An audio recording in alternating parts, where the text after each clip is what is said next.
Assalamualaikum warahmatullahi wabarakatuh. Jumpa lagi dengan saya, Bapak Abdul Karim, di perkuliahan online analisa kompleks pada pertemuan ke-8. Pada pertemuan kali ini kita akan masuk ke dalam materi baru atau melanjutkan materi tentang fungsi elementer. Nah, di dalam fungsi elementer itu kemarin kita sudah membicarakan tentang fungsi eksponensial dan juga fungsi trigonometri. Nah, pada perkuliahan kali ini kita akan melanjutkannya, yaitu yang ketiga, yaitu fungsi logaritma dan juga fungsi hiperbolik. Nah, materi kali ini tidak terlalu banyak, gitu ya, karena kita akan lebih memfokuskan atau nanti di dalam ujian itu di dalam fungsi elementer dan juga fungsi trigonometri. Nah, adapun kalau fungsi hiperbolik pun hampir sama caranya seperti fungsi trigonometri. Jadi kalian pahami dulu fungsi trigonometrinya baru bisa masuk ke dalam hiperbolik karena caranya hampir sama gitu ya. Oke, kita akan masuk ke materi pertama kita, yaitu fungsi logaritma. Di dalam fungsi logaritma itu dimisalkan bahwa untuk sembarang bilangan kompleks Z kita mempunyai lambang khusus dan tidak meragukan, yaitu di sini adalah log Z. Ya, jadi dilambangkan fungsi logaritma bilangan kompleks itu ditulis adalah log Z. Andaikan lebih lanjut bahwa konsep diwakili oleh simbol ini membentuk suatu perluasan bagi logaritmanya. Biasanya disebut adalah ln X.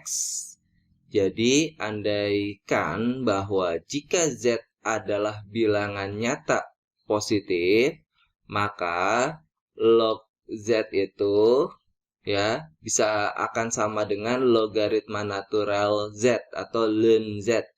Ln itu kan singkatan dari logaritma natural gitu ya. Jadi log Z itu sama dengan ln Z sama dengan ln X ditambah YI. Itu kita tulis adalah persamaan pertama. Yang selanjutnya, andaikan sifat-sifat yang terdapat untuk ln X juga dimiliki oleh logaritma Z, dapat dinyatakan sebagai berikut. Log ZW akan sama dengan log Z ditambah dengan log W. Itu persamaan kedua. Kita lanjutkan lagi. Nah, dan untuk bentuk pangkatnya bisa kita tulis seperti ini. Log Z pangkat X akan sama dengan X dikali dengan log Z. Itu persamaan ketiga. Nah, sekarang dari persamaan 1, 2, dan 3 kita akan mengkombinasikannya. Nah, sekarang di sini ditulis misalkan Z itu sama dengan R dikali dengan E pangkat I theta. Nah, ini tuh berasal dari mana? Ini tuh berasal dari rumus Euler ya. Di mana Z itu kan sama dengan R dikali dengan cos theta ditambah I sin theta. Maka di sini bisa kita buat dengan rumus Euler, yaitu Z sama dengan R dikali dengan E pangkat IT. Gitu ya. T itu bisa dalam bentuk sudut ataupun dalam bentuk bilangan lain ya. Yang penting dia dalam bentuk bilangan kompleks. Oke, kita lanjut lagi di sini. Maka kita bisa tulis log Z sama dengan log dikali dengan R kali E pangkat I theta. Oke, seperti cara yang tadi, kalau dia dalam bentuk perkalian atau sifat yang kedua, kalau dia dalam bentuk perkalian, ya, kita bisa merubahnya dalam seperti ini nih, log R ditambah dengan log E pangkat I theta. Nah, ini adalah persamaan yang ketiga. Bisa kita, karena dia bentuk pangkat, pangkatnya bisa kita taruh depan menjadi log R ditambah dengan IT dikali dengan log E. Nah, kalau log E itu ya, log E itu bisa kita tulis menjadi ln. Ya, ln E atau logaritma natural dari E gitu ya. Maka kita bisa tulis menjadi ln R ditambah dengan I kali T kali ln E. Oke, dari sini ln R ini tetap nih. Ln R ini tetap dia. Ya, ln R ini tetap menjadi ln R, tapi ketika dia ln E, dia menjadi 1. Kalau kalian bisa mau mengecek, bisa menggunakan kalkulator. Dia menjadi bernilai 1. Oke, sekarang ln R ditambah IT akan sama dengan, ya, nilai ini akan sama dengan ln mutlak Z ditambah dengan I argumen Z gitu. Jadi R itu kan kita sebut adalah modulus ya. Nilai R itu sama dengan mutlak Z atau sama dengan akar X kuadrat ditambah Y kuadrat. Nah, R itu bisa kita tuliskan dalam bentuk ini ya. Dan T itu adalah sudut, ya kan? Tadi kita anggaplah T itu adalah sebuah sudut gitu ya. Maka kalau kita mencari suatu sudut, kita bisa menyebutnya sebagai atau nama lainnya adalah kita mencari dengan cara argumen Z gitu ya. Maka ini bisa kita tulis nih sama dengan ln mutlak Z ditambah dengan I argumen Z. Maka kita akan memperoleh persamaan keempat, yaitu log Z sama dengan ln mutlak Z ditambah dengan I argumen Z. Atau bisa kita tulis juga seperti ini, sama dengan ln akar X kuadrat ditambah Y kuadrat tambah I argumen X ditambah IY. Oke, kita lanjut ke slide berikutnya untuk contohnya. Belum contoh, ternyata kita masih berkata-kata di sini. Jika R bilangan nyata positif dengan argumen R ya, maka dia bisa bernilai 2 kapi. Nah, atau berapa kali lipatnya gitu ya, tergantung posisinya di mana sesuai dengan definisi terdahulu. Maka log R itu ya sama dengan ln R ditambah dengan 2 kapi I.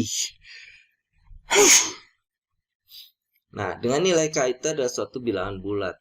Jadi bilangan bulatnya bisa bulat positif ataupun bulat negatif. Nah, karena argumen Z ditentukan dengan kelipatan 2pi, maka logaritma asli kompleks mempunyai nilai lain yang tak terhingga banyaknya. Jadi, untuk nilai argumen itu, intervalnya, ya, kita bisa ngambil alternatif dari min pi sampai dengan pi, atau kita sebut argumen Z lebih besar daripada min pi dan argumen Z kurang dari atau sama dengan pi gitu. Ataupun kalau di dalam konteks soal kalian juga kalau ditentukan bisa dari 0 sampai dengan 2pi.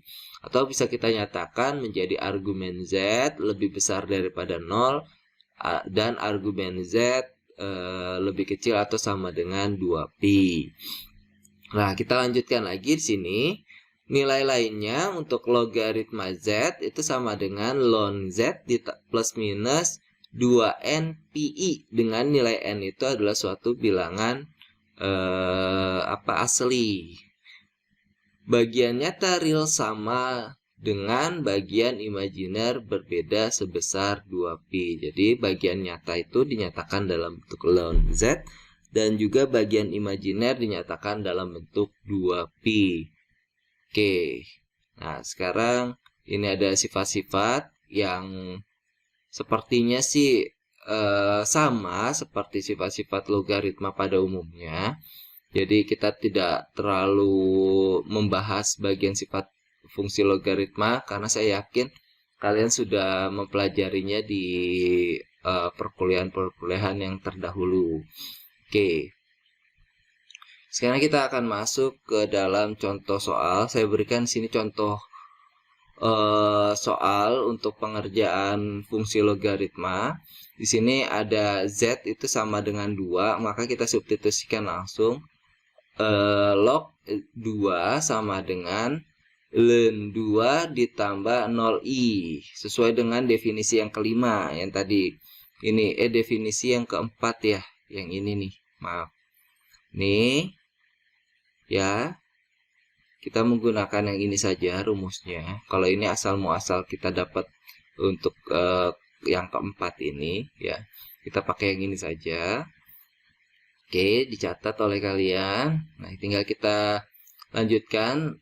Log 2 sama dengan ln mutlak 2 tambah 0i ditambah dengan argumen i kali argumen 2 tambah 0i. Maka di sini ln 2 ditambah dengan dia bernilai 0 ya.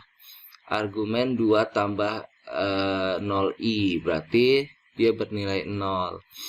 Nah, tinggal ln 2 itu berapa? Ln 2 itu ternyata 0,6314. Oke, kita lanjut lagi di sini.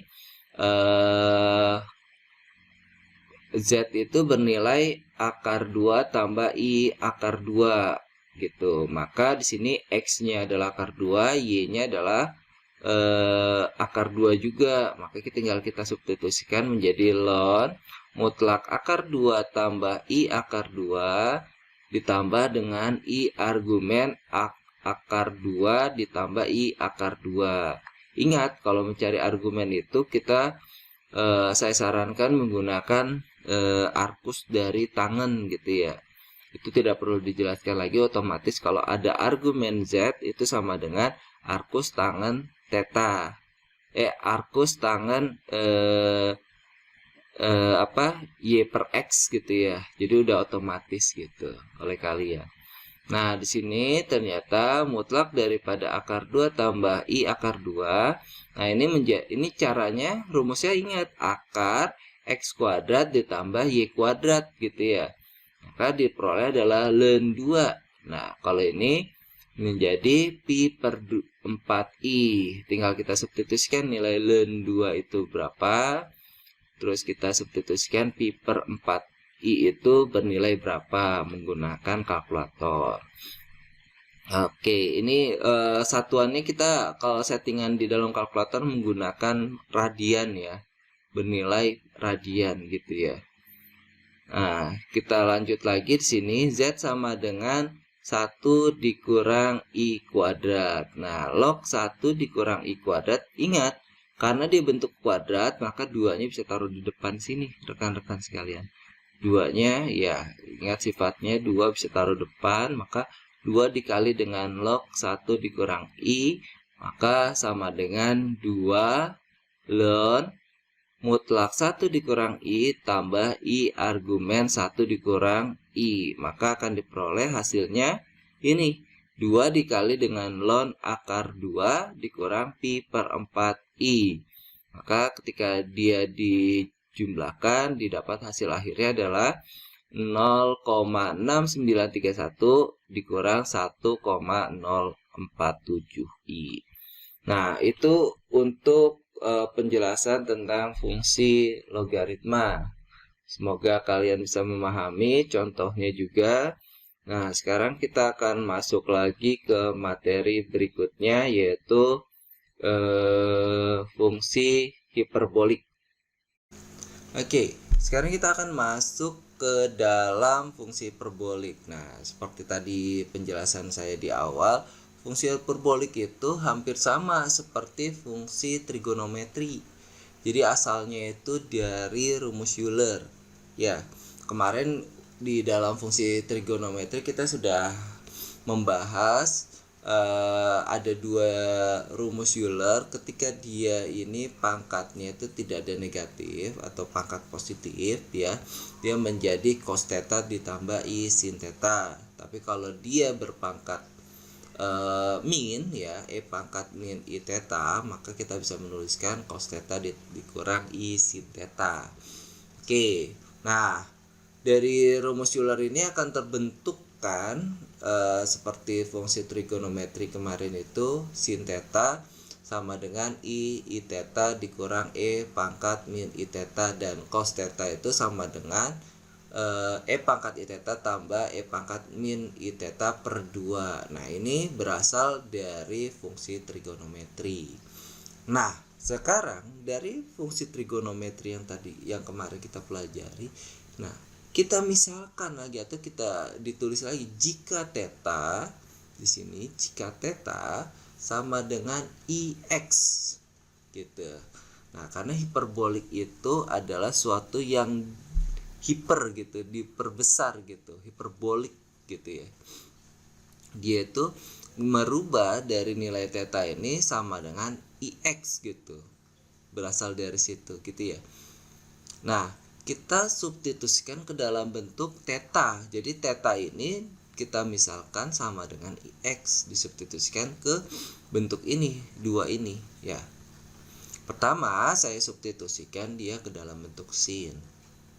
Oke, berarti di sini bisa kita tulis cos ix sama dengan e pangkat i kali i x ditambah dengan e pangkat min i kali x. Maka ini menjadi e pangkat min x ditambah e pangkat x per 2. Kalau kita balik, sama dengan e pangkat x tambah e pangkat min x per 2. Nah, jadi artinya cos ix itu ya, cos ix itu sama dengan cos hiperbolik x gitu.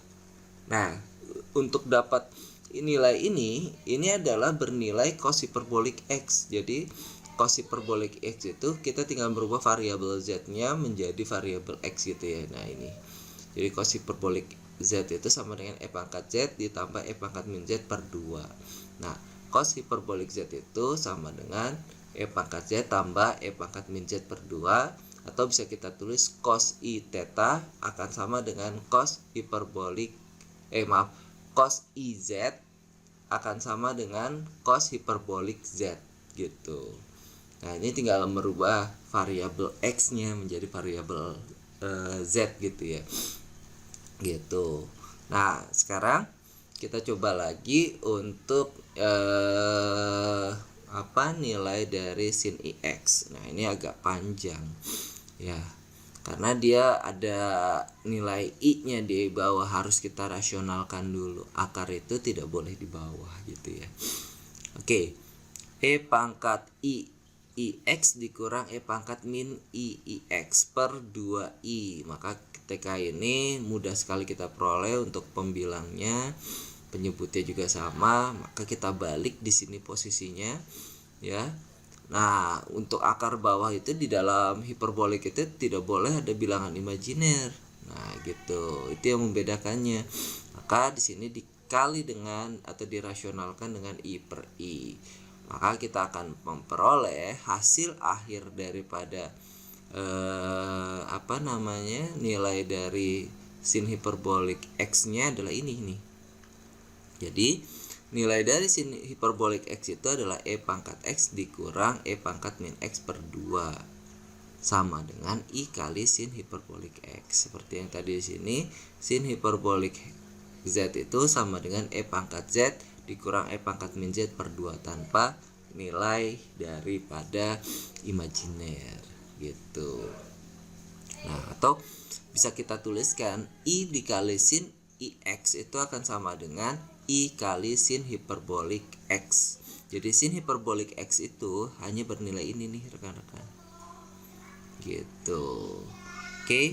Nah, dari tadi penjelasan tadi kita akan memperoleh dua fungsi hiperbolik, yaitu yang pertama fungsi sin hiperbolik z dan yang kedua adalah cos hiperbolik z.